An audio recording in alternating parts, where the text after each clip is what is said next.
द्वितीय पीयूसी के छात्र छात्राओं को मेरा नमस्कार।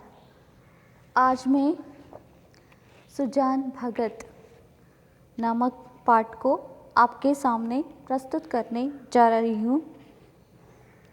पिछले क्लास में हमने सुजान भगत के बारे में बहुत सारे विषय चर्चा की थी। अब देखिए, सुजान भगत बनने के बाद घर के कामकाजों में उसकी कोई रुचि न रही।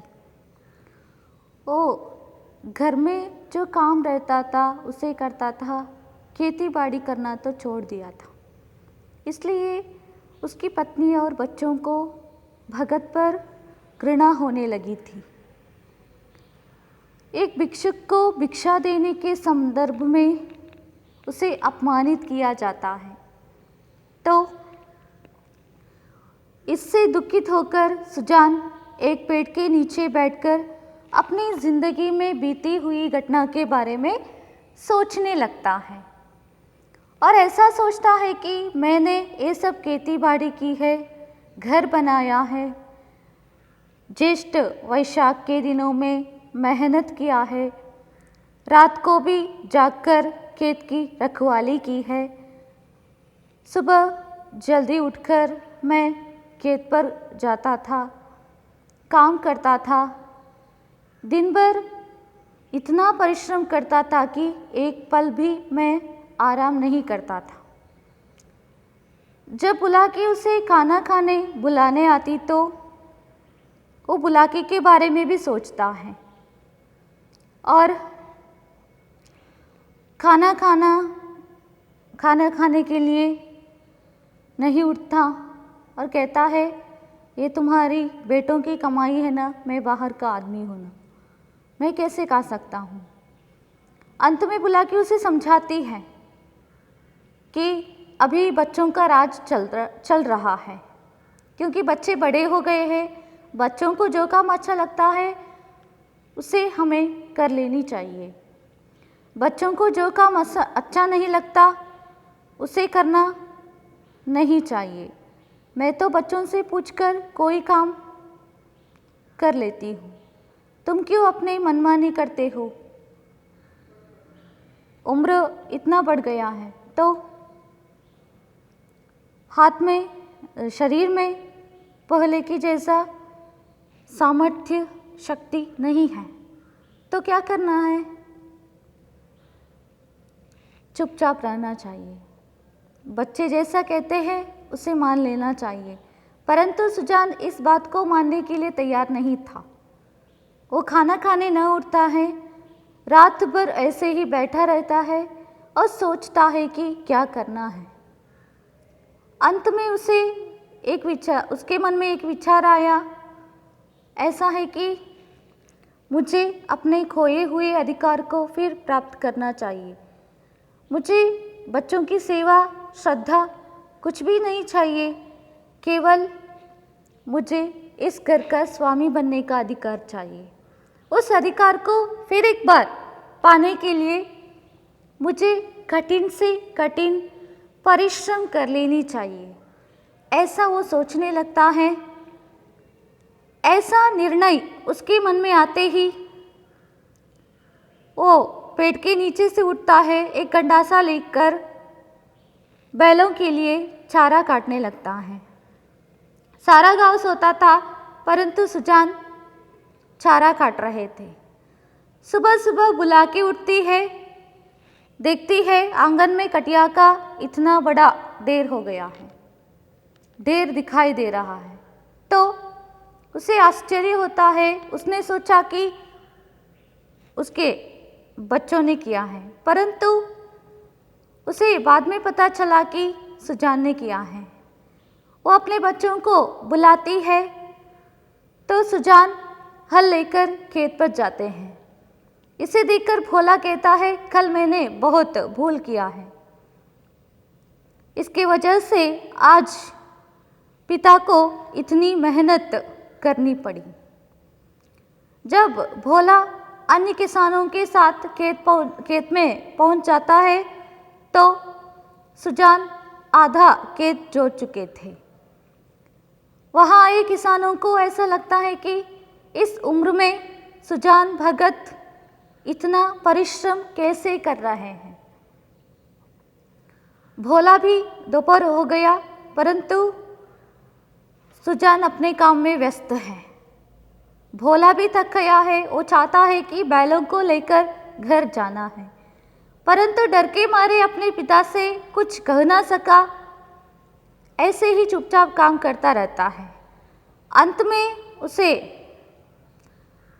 थकावट और ज़्यादा महसूस हुई तो वो अपने पिता से पूछता है बैलों को खोलना है या नहीं।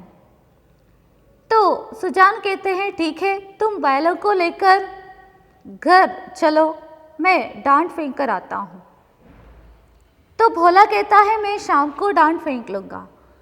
तो सुजान को गुस्सा आता है, वो कहता है इस खेत की हालत ऐसी हो गई है कि ये खेत कटोरे की भांति गहरी होती गई है, और अगर ऐसा हुआ तो क्या होता है, बीच में पानी जम जाता है।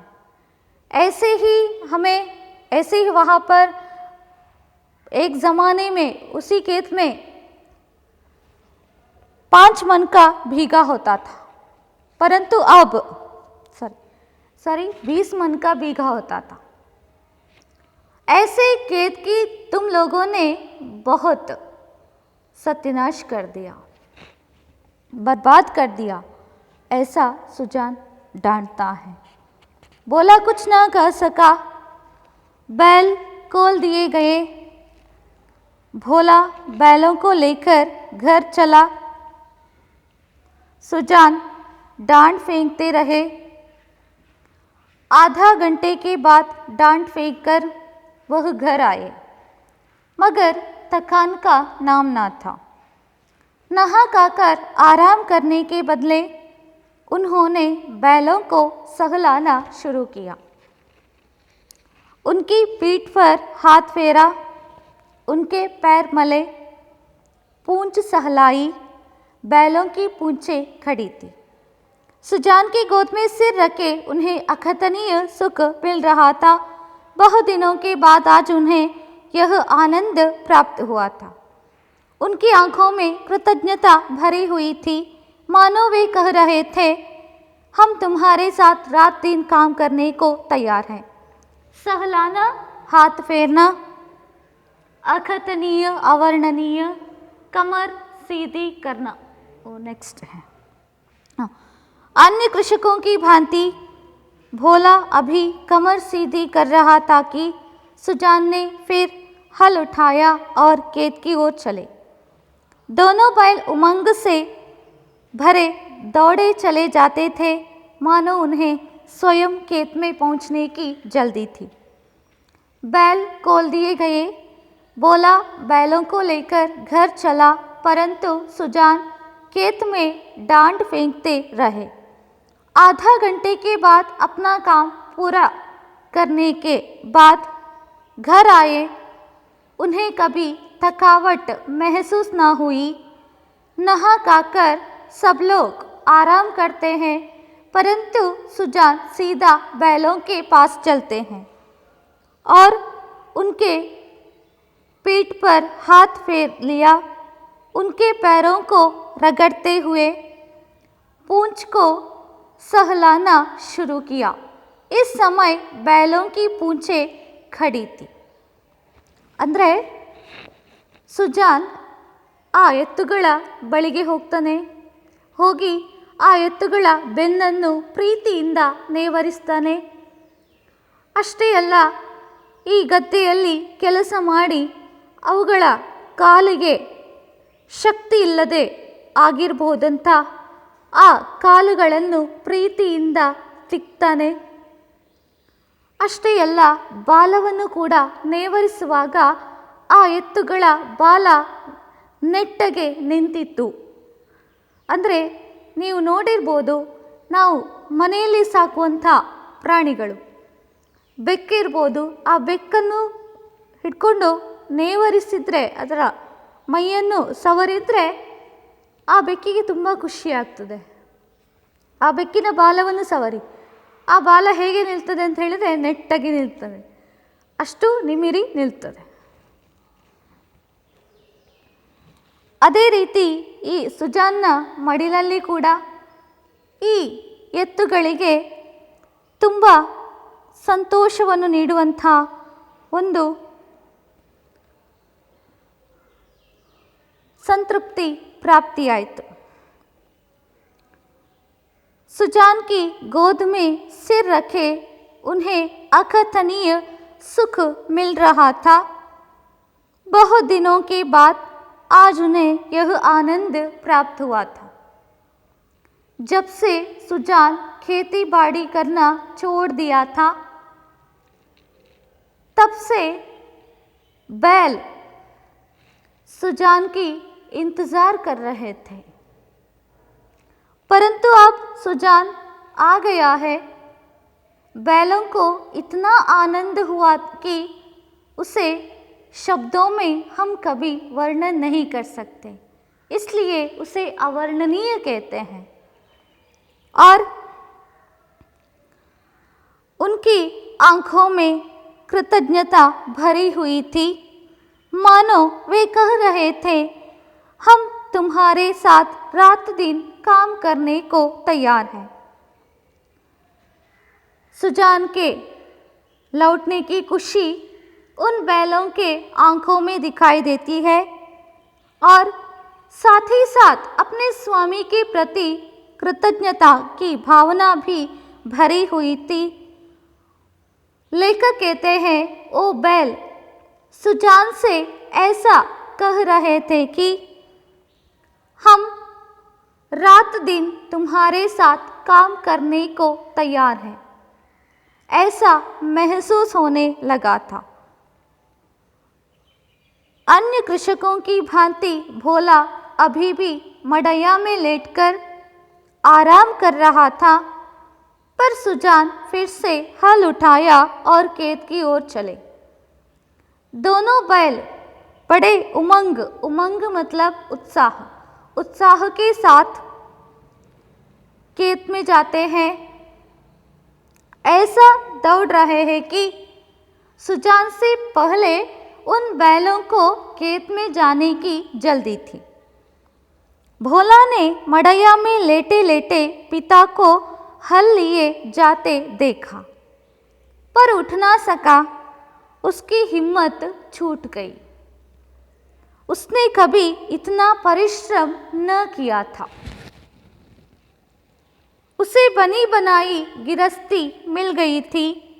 उसे जो का त्यों चला रहा था. इन दामों वह घर का स्वामी बनने का इच्छुक भी न था. हिम्मत छूटना, धैर्य खो बैठना. गिरस्ती ये ग्रामीण भाषा है, गृहस्थी लिखी है, अर्थ गृहस्थी. जो का त्यों जैसे था वैसे. इच्छुक मतलब आकांक्षी. भोला मड़ैया में लेटकर पिता को हल लिए जाते देखा, पर वहाँ से उठ ना पाया. उसकी हिम्मत छूट गई थी. वो हिम्मत खो बैठा था क्योंकि उसने अपनी ज़िंदगी में इतना परिश्रम कभी न किया था. उसे पिता के द्वारा मिली हुई गृहस्थी उसे ऐसा था वैसे ही चला रहा था. इन दामों वह घर का स्वामी बनने का इच्छुक भी न था. इसके साथ साथ वो घर का स्वामी बनना भी नहीं चाहता था, ऐसे ही रहना चाहता था. थोड़ा काम करना है तो काम करना है बस. काम से ज़्यादा उसे मनोरंजन चाहिए था. तो लेखक कहते हैं, जवान आदमी को 20 धंधे होते हैं. धंधे मतलब लिखिए काम. हंसने बोलने के लिए, गाने बजाने के लिए भी तो उसे कुछ समय चाहिए। पड़ोस गांव में दंगल कुश्ती हो रहा है। जवान आदमी कैसे अपने को वहां जाने से रोकेगा। किसी गांव में बारात आई है, नाच गाना हो रहा है। शादी की बारात आई है। जवान आदमी क्यों उसके आनंद से वंचित रह सकता है। वृद्ध जनों के लिए ये बाधाएं नहीं। उन्हें ना नाच गाने से मतलब है, ना खेल तमाशे से। गरज मतलब आवश्यकता। केवल अपने काम से काम है। लेखक कहते हैं भोला जवान लड़का है। जवान आदमी को 20 काम होते हैं और अपने मित्रों के साथ हंसने बोलने के लिए तो उसे कुछ समय चाहिए। पड़ोस गांव में अगर कुश्ती चल रही है तो लड़ रहे हैं तो जवान आदमी क्या करते हैं, मित्रों के साथ मिलकर वहां जाते हैं, आपस में तमाशा करते हैं, मजाक उड़ाते हैं, मनोरंजन लेते हैं, है ना। तो अगर किसी गांव में शादी की बारात आई तो वहां जाते हैं, नाचते हैं, गाते हैं, ऐसा सब कुछ करते रहते हैं। काम करना तो दूर की बात है, काम करते हैं, ऐसा नहीं कि काम नहीं करते, काम करते हैं, परंतु जितना चाहिए उतना काम करते हैं। मनोरंजन से ज़्यादा उन्हें कुछ भी नहीं चाहिए। परंतु वृद्धों के लिए ये बाधा नहीं है। उन्हें तो किसी से तमाशा, खेल रचना या गाना बजाना कुछ भी नहीं चाहिए। उन्हें तो केवल अपने काम से प्यार है। बुलाकी ने कहा, भोला तुम्हारे दादा हल लेकर गए। भोला ने कहा, जाने दो अम्मा, मुझसे यह नहीं हो सकता। बुलाकी कहती है, तुम्हारे पिता तो कब के खेत पर गए हैं, तुम अभी लेटे हुए हो। तो भोला ने कहा, जाने दो, मुझसे नहीं होगा। सुजान भगत के इस नवीन उत्साह पर गांव की टीकाएं हुई। लोग ऐसा कह रहे थे, निकल गई सारी भगती, बना हुआ था माया में फंसा हुआ है, आदमी काहे को भूत है। सुजान भगत कठिन परिश्रम कर रहा था। उसके मन में एक ही विचार था कि उस घर में अपने खोए हुए अधिकार को फिर से प्राप्त करना है। इसलिए वो काम कर रहा था। तो लोग समझ रहे थे कि ये भगत बनकर नाटक रच रहा था। अब ये सारी भगती निकल गई क्या? वो किसी माया में फंसा हुआ था, आज खेत में काम कर रहा है। क्या सही है, क्या गलत है, वो किस तरह का आदमी है, कौन जाने। इसलिए लोग कहते थे ये आदमी है या भूत है। मगर भगत जी के द्वार पर अब फिर साधु संत आसन जमाए देखे जाते हैं। उनका आदर सम्मान होता है। अब की मतलब अभी उसकी खेती ने सोना उगल लिया है। बखारी में अनाज रखने की जगह नहीं मिलती। जिस खेत में 5 मन मुश्किल से होता था, उसी खेत में अब की 10 मन की उपज हुई है। परंतु सुजान भगत के घर में अब फिर से साधु संतों का आदर सत्कार होने लगा। कानून भी उसके घर आकर ठहरते थे।